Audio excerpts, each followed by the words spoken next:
within 24 hours of the time to give. At any time, if you have a question, stop me. I would much rather, all through the semester, I would much rather stand up here and answer questions about the lab than drone on about code. That means you need to read the code before you come to lecture. And also, unlike some people, I encourage you to read your laptop, flip it open, and follow along on the code with me, because all of the examples that I give you for code are working online on the website.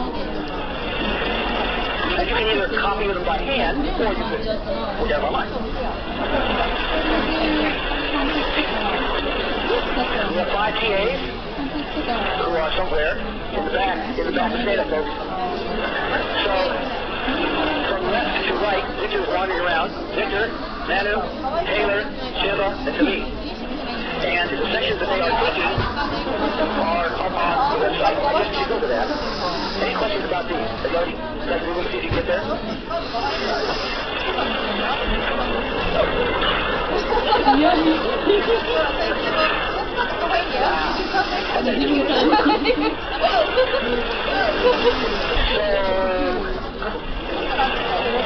I realize I'm not getting pressure in this room, but I realize that there's a couple of places the bars are long enough. And even the I have a meter stick here. Oh, I get those. Okay, that's good. I like the physical stuff. So you can't see my handshake as much. Everything's on the webpage. Assignments. Particularly homework, which is 5 minutes each lab. And lab assignments, staff and schedule, and then links. That's kind of generic, but it has a lot of background material for the course. So let's go look at staff and schedule first before we look at assignments. So, this is the current lab schedule. I would much prefer to have a Wednesday afternoon lab, but experience shows that other courses are scheduled there, and I haven't been able to make that work. So, Tuesday, 4:30, everything's in military time because it's less confusing. So 16:30 to 19:30, 4:30 to 7:30 in the evening. Again on Wednesday, Thursday afternoon, Thursday early evening, on both labs, and Friday there's the assigned TAs. The assignment schedule is here. And daunting it is. Next Tuesday, the first homework will be due for the first group. The homework will be due in your last section for next Tuesday evening. First homework is due. That means you need to start it now. Because the only way you can ask questions is on Monday morning in lecture.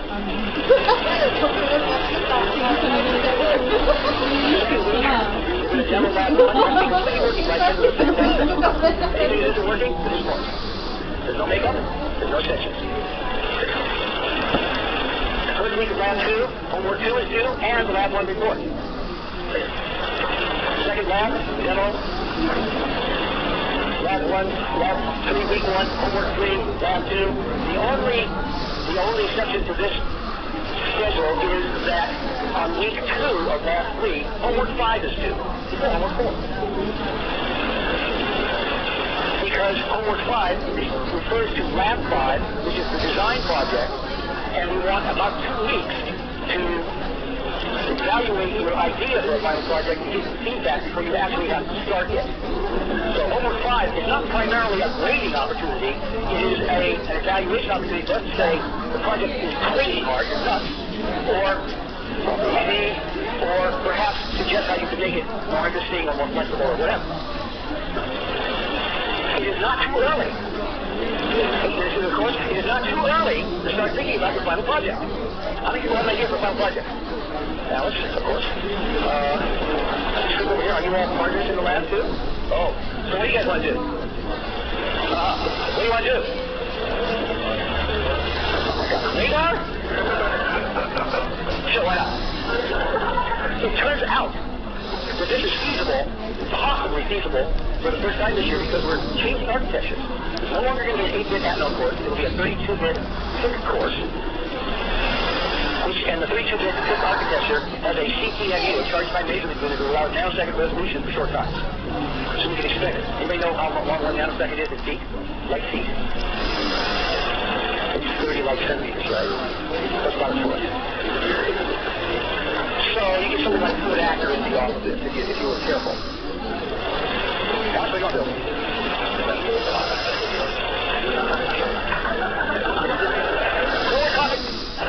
So what are you going to say? We're talking spinning ice blades, right? Great. Okay. 1 year, if you go back and look at the videos on YouTube for the course, there's a YouTube channel, EC4760. I think 4 years ago, people with great slicer had a turntable, a silver motor from a CD drive, and a big knife. And before I would let them do this, they had to get the safety interlocks correct.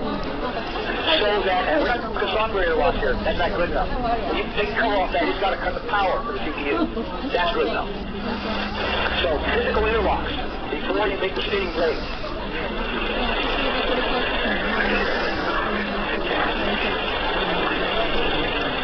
The consulting schedule is here. You will find that TAs are going to consult during lab periods. There will be a TA in the lab section. There will be a separate teaching staff who will be consulting and helping with the lab. I will be in 3 of the afternoon. You'll notice there's no section in the afternoon. I'll be there anyway. People want to work a little more. For lab time.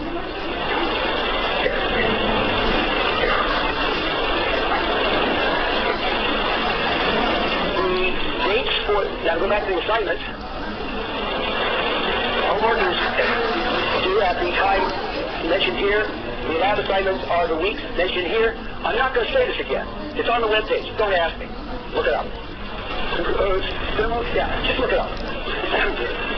The design project will be demoed, is due the last week, the last regular scheduled lab session that you have.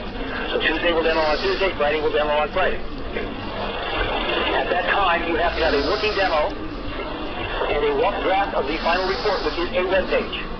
The final report is a web page.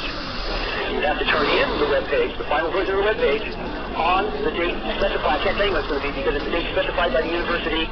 It's consistent with the rest of the final exam schedule and the time that this class meets, but it's not published until about 4 weeks before the end of the semester.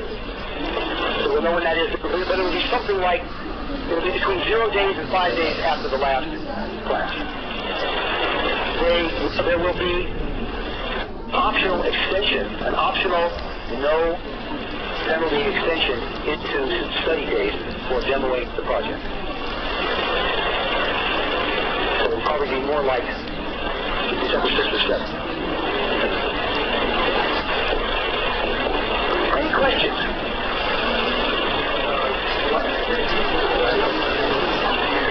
Why pick 32 rather than Atmel? Well, Atmel actually has 2 32-bit lines.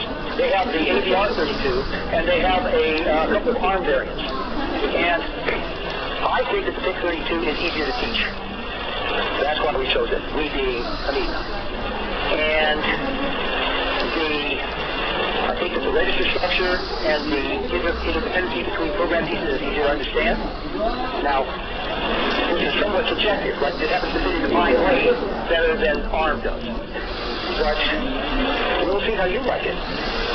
That's a caveat for this year. As of last year, I've been using AVR for 17 years. I do a lot of AVR. This year, I've been using PIC32 for 11 months. So, I know how to make it operate. But I don't know the failure modes. And experience shows we should pick up an amazing number of failure modes. So, I'm not trying to be mean here. It's really easy to misset a bit and in a register someplace. And with the AVR, I can say, oh, well, it's doing this and it's not doing that. Probably you didn't set the timer right. I can't do that with this architecture yet. So, the TH, me, and you are all going to learn this together. Depending on your personality, that can be daunting or exciting. But think carefully about this. The new architecture, how to relate every bit of hardware and replace it all with new hardware. Every bit of software and rewrote it all. See? Any questions about that? This is a standard NIPS M4K core. It has the usual set of timers, AZ converter, SPI channels, UART channels, like any microcontroller does. It also has a feature that is not on AV, and that is a direct memory access channel. That's more like that direct memory access channel. In fact, the memory controller has at least 7 bus masters. There's the instruction master for the CPU, there's the data master for the CPU, there's the data master for the USB on the go. something definite. And then four bus masters for each DNA channel. These 7 bus masters can target 4 different targets. They can target flash, where the instructions are stored. They can target RAM, where data is. They can target USB, which has its own.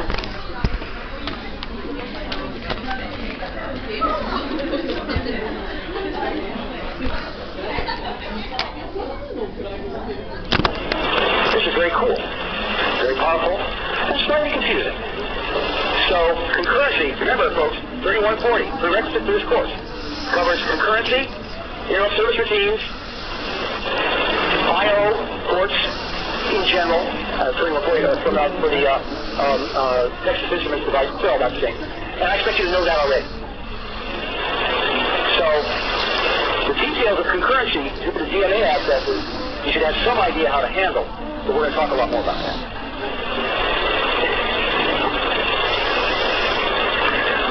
There is no yes. Pardon?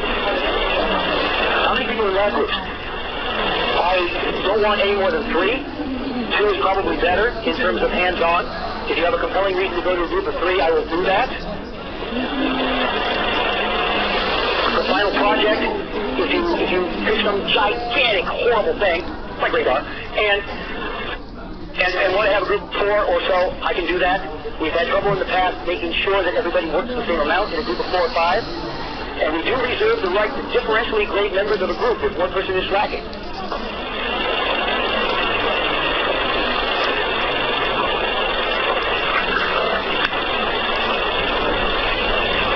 There's no text. There's a variety of documentation, folks.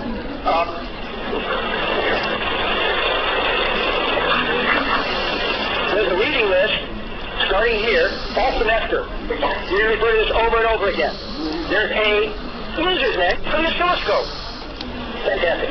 For the signal generator, the PIC32 reference manual you're going to use all the time, because this describes the programmer's model, the programming model for the CPU. It describes the registers and how they interact with the hardware. So this is going to describe how you control the peripheral. It is 1,130 pages long. You won't read all of it probably, but you'll read a good section of it, because there is no other way to figure out what stuff does. I've read probably a third of it so far in the last year. PIC32 curriculum libraries for MPLAB C32 compiler, which is what you're going to be using, tells you how to find the description, the hardware description out of the reference manual to C. It tells you how to manipulate the registers using C macros, mostly in a few functions. Mostly just handy ways of laying out very arbitrary bit fields so that they're easier to remember. The PIC32 data sheet has the gory details of how the pin-out, and this chip comes in several pin-outs. We're going to use the 28-pin TDIP. The nice thing about using TDIP is that when you blow out the I/O ports, you can replace the CPU. Not that you will, but you probably will. And that's okay. This is a hardware course. You can't learn to build stuff unless you learn to break stuff and fix it. I hope this CPU is... I need to finish the homework, you'll know that now. You'll also know the Thevenin equivalent resistance of the I/O ports, because that is going to matter. We are not going to use them only as logic levels. We're going to be using them as analog voltages. And therefore you have to know their impedance characteristics. Or you can blow up the port by looking at an LED to it. That's really important. Can you drive a 4-ohm speaker off of an I/O port? It's significant. Who wants to hazard a guess? Exactly right. Don't do that. It will just toast the I/O port. And you might want to read the MPLAB IDE user's guide, because that does how I like to use the software. But nobody ever reads the software manual, so I don't expect that. Specifically for Lab 1, I want you to read reference manuals sections 12, 14, and 15, look peripheral libraries for MPLAB C32, 10, 11, and 12, which correspond to these sections. Why did they label them the same? I don't know. And you might want to read getting started with PIC32, because that's kind of a chatty introduction to the architecture. And required reading is the class overview and policy. In fact, we're going to talk about that right now. So we're clicking that link, because this is the contract you are signing by taking this course. This is what you agreed to do. There's a little section on reading here that I talked about. This is a design course. We're not going to tell you how to build this stuff. We're going to help you figure out how to build it, but we're not going to tell you how to build it. There are lots of ways of implementing most of these projects that you're going to be doing. There is no single right way. There are lots of wrong ways. But there's no single right way. And so you may find some very clever ways of doing it. That's okay. So we're going to expect you to know more about creativity and flexibility and motivation to come in and work on these things. Strategies for what we expect. It's a culminating design experience course. That means we can ask you anything from any course. In particular, I like differential equations. And so a lot of the projects that I pick up are differential equation based, like Lab 3. Will be a video game. It's a video game I made up, so you'll never find code for it anywhere. It's called Particle Beam. And what you do is have to deflect billiard balls in pockets on the fly. So you have to do billiard ball dynamics. So vector calculus really, to make it go. There's 4 projects plus a final project, 4 specified projects plus a final project. 50% of the grade of the course will be in the laboratory assignments, or the 4 lab assignments. Of that, 25% will be how ready are you to go when you get to lab? Have you done the reading? Do you have a code draft ready to go? Or are you still flipping through the first which way is up on this webpage? Right. 25%. 25% will be, did it work? Did you meet all of the design points in the assignment? The last 50% will be the write-up. Write-ups are important. Take it seriously. Particularly, you come in, you work hard, what happens, you can't feel what's going on, nothing works, take the level, it works. You work hard, you begin to write. So you see yourself with the whole thing fell apart. But, it shows. Starting early. Think about the code. Think about the structure before you start banging on the keyboard. Think about the goal of the project, which is to some extent getting inside my brain. Will make a successful project which is most important. You have to attend your weekly scheduled lab period, even if you finish the lab. Let's say you're an ace programmer, you come in, you whip out lab 1 in one lab period, you demo out during the first lab period, you must show up for the second lab period, or you will lose 25% of the points, of course, for that lab. You can always start on the second lab, you start on the final project. There's always something to do in lab. Let's take at least an hour and a half in the lab, even if you finished it. No late assignments, except of course for sickness or family emergency, the usual. Lab work is done in groups of 2 or 3. Collaboration is required within the group and forbidden between groups. We'll talk about that. 50% of the final project. Since everybody does a different project, it's really hard to grade these. So what we end up doing is to try and record them, but not necessarily by cleverness, although that counts. Total work certainly counts a lot. How much time did you put in? Did the final result match your specification that you gave us 5 weeks before?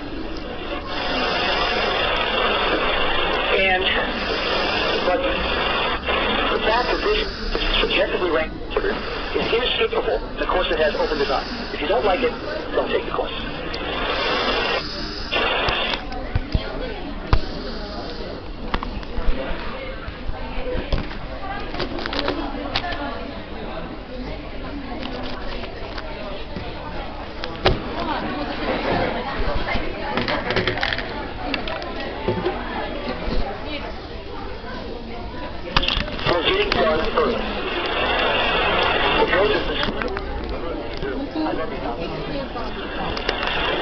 But there's a sweet spot around 7 days where the trade-off is pretty good. This is designed for a couple of days. One is, it tries to keep the theories and things from going nuts the last 3 days grading specific projects. And secondly, it's kind of like real life, where you get a bonus for getting done early.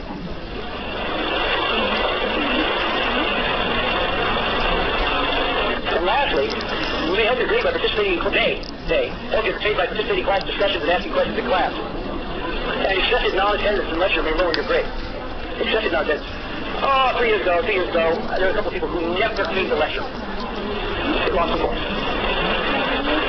I don't often use this, usually only if it's egregious. If you feel